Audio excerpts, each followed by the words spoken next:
Thank you very much, Professor Curi. Aside from your conversation, I'm not a computologist, and what I recognize is that aside from being an expert in computers, you are an excellent professor. In other words, I even understood what you were saying. Thank you very much. So we have a bit of time left for a few more questions. So if this seems all right with you, we'll start with the questions here in the classroom, if you have any questions. Good morning. Please, if can you tell us your name and if possible, tell us what panelist your question is aimed at. I'm Samuel Vira from Imcotec for Angel Curi. Oh, I'm here. What behavior could we expect from an approach like the one you showed us when it comes to data streaming and specifically when we're facing data that doesn't respond to fixed nature, such as, say, social media? Well, the problem with pattern detection is that, well, something that's interesting to mention is that we tend to think that if we try and visualize um, information, we will see patterns. Well, this is only true depending on how you measure relations. Something that in a certain metric can seem amorphous, if you change the metrics, can look coherent. So these types of techniques do exactly this. I don't really know if the data of a company are amorphous or if they respond to patterns. The techniques we use, well, this was too long to mention, but we were trying to be somewhat independent from the type of data. So in this context, if there are subjacent contexts, the methodology will identify what kind of data in your universe continue responding to these patterns. Or when you have a streaming, you can say, okay, this isn't going to work online. It's a statistic process. We need to accumulate it somewhere, extract the patterns, and work with the extracted patterns. If you want to analyze Twitter to do data mining, text mining, you first need to store the text, find the patterns, and then do an analysis. What I'm not going to be able to do with this methodology is say, okay, this is happening because I'm waiting for the patterns, and the patterns, they don't appear sequentially. You would think they are amorphous, but the only way in which you can have a collection of patterns that were truly amorphous is if it were completely random. And something that's tacit here is that we're human beings. We're bad at random thought. We're always finding associations, patterns. We're good at, without realizing, generating a series of patterns, and this is where this might not work. Another question?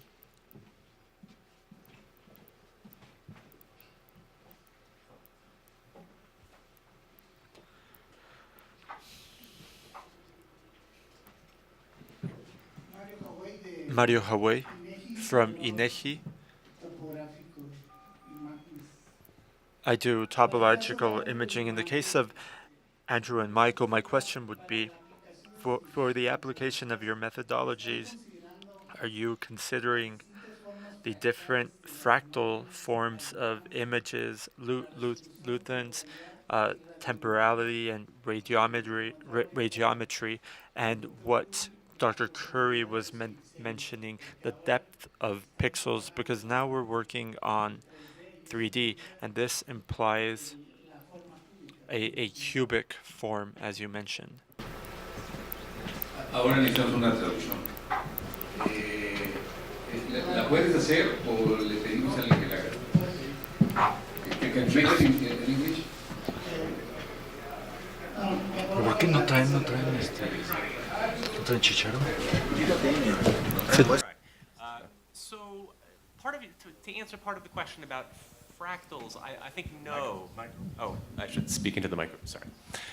To answer the part of the question about fractals, the answer is no. And that's a really interesting thing to think about because there, of course, there's no right feature scale, right? Your features go all the way down. And thinking about how to capture that in this methodology is hard, although actually now that I think about it, Bob McPherson, who's a distinguished algebraic geometer at the Institute for Advanced Study in Princeton, and a graduate student of his, have been using invariance from topological data analysis to study what I think is in part fractal phenomena in samples coming from materials science examples. So I think there is some work on that. I'm not so familiar with it. In terms of the rest of your question, I mean, so, or at least in terms of the sort of additional structure and this issue of having the three-dimensional structure and a preponderance of data points from what's happening. I mean, the answer is yes, that you do need to take that structure into account, and that what's going on. I mean, there's a nice consonance between the talks in the sense that a lot of what this topological data analysis is about is compression, and taking very high dimensional signals where the information you want lies in some low dimensional part of it, and extracting that in a computationally tractable way.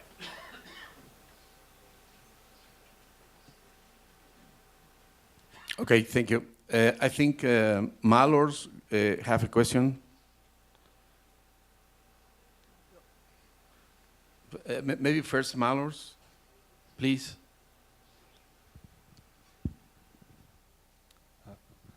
Hi, I'm Malors from CIMAT. For Michael and Andrew, besides the fact that you can conclude that a set of data lies in a certain object, like for example here that you mentioned that these pixels lie in a clean bottle, and well, despite the fact that that sounds like awesome and all that, but what does that really tell you? Why? I mean, when you do these kind of things, what kind of answers are you expecting to give? Because if you go and you tell the company, well, your data lies in a clean bottle, okay, and then I don't really know what are you telling them when you say that? I mean, why do you want them? Why do you want a set of data to be in a certain manifold or something like that? What does that tell you? It's a good question. You want to try to answer first? Sure. So the Klein bottle example is a good one to think about. So it's surprising and flashy maybe to say this stuff lies on a Klein bottle, but your point is well taken that so it lies on a Klein bottle. But one of the things that the team that analyzed that subsequently did was produce coordinates, parameterizing, low-dimensional coordinates, parameterizing the space of patches. And one of the things they extracted from that is that if you move in one direction, what's happening is that the patches are half light and half dark, and the angle is changing. So they extracted all of this structured information out of this coordinate system that they deduced from knowing the underlying topological structure. And the example that Mike presented, and he knows more about this, I think, than I do, of Jose Perea's thesis and under Gunnar Carlson for texture mapping, there was one of the things they did was they have a compression algorithm which uses the representation of this Klein bottle and the coordinates on the Klein bottle to compress texture data, which I think at the time they published it was 8% better than the best in the literature, but that kind of thing. And so that's certainly one area is you're solving a compression problem. You have these vectors of numbers which are in a 500-dimensional space, but really they came from something that was 3-dimensional or 7-dimensional because there's 7 important variables controlling what's happening, and this helps you extract those. I'll just add to that a little bit. Okay, thank you. I think the next one is Helio. Oh, sorry about that. Oh, no problem. Yeah, I just want to add to what Andrew said a little bit and say something more general in answer to that question. So I said before in my talk that the premise is that if you can get some geometric understanding of your data, then you have a chance of getting some scientific understanding out. And so, and you're asking how does that go exactly? And I think it's not clear to me. We'd love to have a universal answer to that question. I don't think we have a universal answer. I think that the answer ends up being application dependent. And so we find ourselves, when we look at data coming from an application, we find ourselves asking, well, in this application, what is the presence of a certain kind of qualitative geometric structure in the data going to mean for us? And it always, the answer is always different depending on where the data comes from, right? So Andrew gave you a nice answer in the case of the Klein bottle. In the study of proteins, people look at cavities in the atomic structure of the proteins, for example, and they discover that the cavities in the proteins, or some structure of the holes in the protein relate to compressibility of the protein. In sensor networks problems, the presence of holes in a certain data object indicate that your sensor network isn't covering your domain that it's supposed to cover properly, right? So I don't think there's any one good answer. It all depends on the application. And we'd love to have some sort of universal principles that can tell researchers that, hey, as long as your data satisfies property A, these tools are going to tell you something great and important to you. But I don't think we have that yet. Okay, Malobros, that's your next theorem, okay? That's your homework. Okay, I think now it's Elio. Thank you, Michael and Andrew, for your talk. I think that is a very powerful approach to get qualitative insight into data, and that's very great. Maybe its main drawback is in processing large data sets, in very large data sets. In that, have you tried to apply a vector quantization technique, or a technique like just show us Dr. Curie, before you apply the topological analysis to reduce the size of the data set? Yeah, it's another good question. So, yeah, as Andrew said, in practice, complexity is an issue, right? You're looking for more refined information about the data, and so inevitably that comes with a cost. And so you'd like to do exactly what you're asking about. Can you somehow reduce the size of your input object without throwing away the topological information that you want to get out? And the answer is that people are doing these kinds of things. People are thinking carefully about data cleaning methods, sparsification of data, and yeah, both approaches to reduce the size of the input in order to make the topological analysis more tractable, and also methods which tweak the topological analysis pipeline so that the objects that come out are smaller while approximately preserving the data. So I'm not working on that myself. I don't know whether Andrew is, but people understand the importance of being able to do this in practice, and there are papers and active research on this topic right now. To add one point to that, so one thing that's hard about that, so on the one hand, again, if you come back to the example of the Klein bottle that was presented, those 5,000 points came after a very aggressive process of filtering and in particular density filtering. So, much was done to the data before those points came out at the end. But one of the things that's hard about this is that in the case of compressing images, for instance, you have a very good criterion for success. Right? You can eyeball a JPEG and decide that it's good, or you can look at the Fourier spectrum, but you know ways to understand whether or not you captured the information that you wanted from the picture. For data where you don't know the structure to begin with, it's sometimes hard to know, if you don't know what the signal is, it can be hard to know what to throw out. And so one active area in particular of investigation is how do you handle dealing with precisely this kind of compression before you apply these in situations where you really don't have very much a priori knowledge about the feature scale or about any kind of intrinsic structures that might help guide you in your criteria for knowing when your compression was faithful to whatever it was that you wanted to see.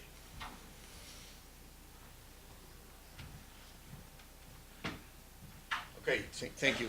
Any other question? Hello, Andrew and Michael. There was, okay. So I'm Erika from CIMAT, and I'm really interested in astrophysics and the use of topological data analysis in astrophysics, because I think there is a way of extracting direct information, like about the shape of the universe, and I heard they're doing some things in this field, and I would like to know if how is like going, or you know something about it. Thank you. Sure. Right, so I should say I'm not an expert on this line of research at all. I don't know if Andrew is, but I can give you some sense of what's going on. I also can give you a couple of references. So, right, so it's understood that the distribution of matter, or of galaxies in the universe, is highly non-uniform, right? It's the distribution of galaxies in the universe looks nothing like a uniform distribution. And in fact, people have known for a long time that there's very interesting coarse-scale geometric structure there. You have filaments in this distribution. You have places where you have, I believe, hole kind of structure, and sort of like spongy kinds of areas. And so people have studied this topologically for a while, actually. And so some of the early topological data analysis work was an attempt to quantify these distributions. And we're really getting out of the domain of my expertise, but I believe the application was to understand some hypotheses about origin of the universe. And basically, I believe that it was hypothesized that if the origin of the universe was what followed some sort of certain physical model, then the distribution of some kind of matter should, the density should look like a Gaussian random field. It should have certain kind of structure. Or maybe it shouldn't, I can't remember. But in any case, people were able to test these hypotheses that are apparently very, very important in physics in terms of topology, using Euler characteristics, not these persistence methods, but I understand that these methods have been quite successful. And in later work, people have used these persistent homology methods to try to quantify somehow what this structure looks like precisely. So that's really all I know. But I can give you the references to find out more.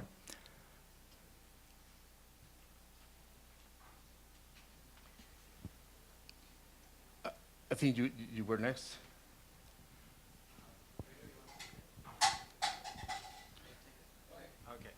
Hello, everyone. My name is Johannes Eichstädt. I'm a computational psychologist from the University of Pennsylvania. Super interesting set of talks. In our sort of domain of expertise, sort of generates this question. So we work with language models to predict personality characteristics, psychological characteristics. We take thousands of words, we decompose it into a feature space. We use this, plug this into machine learning models to predict psychological attributes. Do you know if topological data analysis has ever been used over language data to enrich language data spaces, feature spaces? The answer is yes. I think people have tried that. I don't know if I should say this on camera. I don't think that's been incredibly successful, that line of work. But you know, it's a very natural domain for thinking about applying this. One tension here, which didn't come up in the talk, but some of you may know about this, there's a whole area which is kind of closely related to this topological data analysis business called manifold learning. And what manifold learning is about is where, you know, I keep talking about coordinate systems, but that's where you really, you know, but that's a very fluffy notion here because, as Mike explained, the invariants we're talking about are invariants only up to smooth deformation. So there can be a lot of stretching until you get a coordinate system you like. But you might want a very rigid coordinate system, and it's for machine learning applications, it looks like those have been somewhat more successful when you use things that are a little bit closer to having these rigid geometric structures as opposed to the topological data analysis. But part of the issue, I think, is that no one who's done that so far has actually been a computational linguist. And so and if that there has been such work, I apologize now for slandering those people. But the work I know about was not done by computational linguists, and so I think there might be something to do there. I mean, it would be very interesting to think about what a topological object in such a space would even mean, right? I mean, given the sort of awkward distribution of language features and Zipfian variables and that so forth, right? Yeah. Thank you. Okay. Just to add something briefly, I think that these tools are quite general in the sense that you can apply them to any metric space, and a lot of data can be cast as a metric space. But yeah, at the end of the day, the measure of success is whether you'll see some kind of structure, probably, and the question is whether you can tell a story that relates what you see to the science. And although we have some nice success stories in that direction, not every data set that goes into this topological data analysis machine ends up yielding such a story. And so that ends up being the question. And it's good to think about, well, what could a story like that look like? Okay, I am really glad that we have so many questions. In fact, we have even questions from outside, including CIMAT or some other places. But it turns out that we are running out of time. And I guess Ricardo and Virginia will say, stop. So maybe we can accept one more question from here. Any other question? Yep. This is for Professor Curi. Maybe you refer to this notion of, to the first one in the presentation, and entropy, and that was in the expression but was mentioned somewhere. Now, well, we're referring to the dimensionality. What was solved from the practical one? If they were large dimensions, a single variable on which you were based, or how was this? No, the database had 217 variables and about 15 million below. So the methodology, what it does is search the minimum number of samples, randomized samples on a column, let's say column 1, and we measure the entropy for this variable as the sample is enriching. When the anthropic value of this variable reaches a asymptotic point, we stop the calculus, and we establish in advance that how much we want it to be similar. So when the entropy sample and the original sample are less than 1/10,000 of a point, then we stop. And worst case scenario is the one that tells you what the minimum size of the sample is, considering that the relation between the variables are analogous in both cases. Sorry, we didn't really have much time to explain that, but there's one more question that came from the internet, Mr. Curi. The question is from Daniel Rincon of Monterrey. What are the conditions we need to observe to ensure that our sample is appropriate? You mentioned a very small margin of error in the different categories. The question, I think, is what I just mentioned. For the sample to be considered appropriate, we need to ensure that entropies for each of the variables that form part of our database are similar or very close to 1/10,000 of a point difference between the universe and the sample bit for each case. Since the entropies change for each variable, we calculate entropy for each variable, and then we choose the worst case scenario. And if we take a sample of the original database, in the worst case scenario, these are the best data is embedded there. What's most surprising is the amount of redundancy in original databases. This is very surprising. From 12 million database, we obtained entropy with 100,000 samples. That's very surprising. Might be cases where we don't achieve this, and compression is 0, but this typically does not occur. And I mentioned this in terms of big data because the information extracted and sampled when we use statistics is quite redundant.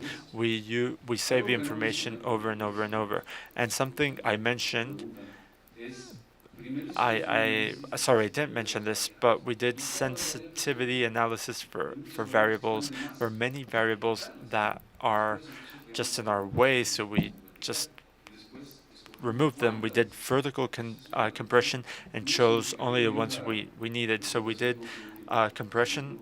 During the presentation, I didn't have time to do this. I would have showed you a graph where you can see the percentage of efficiency improvement with this, which was huge.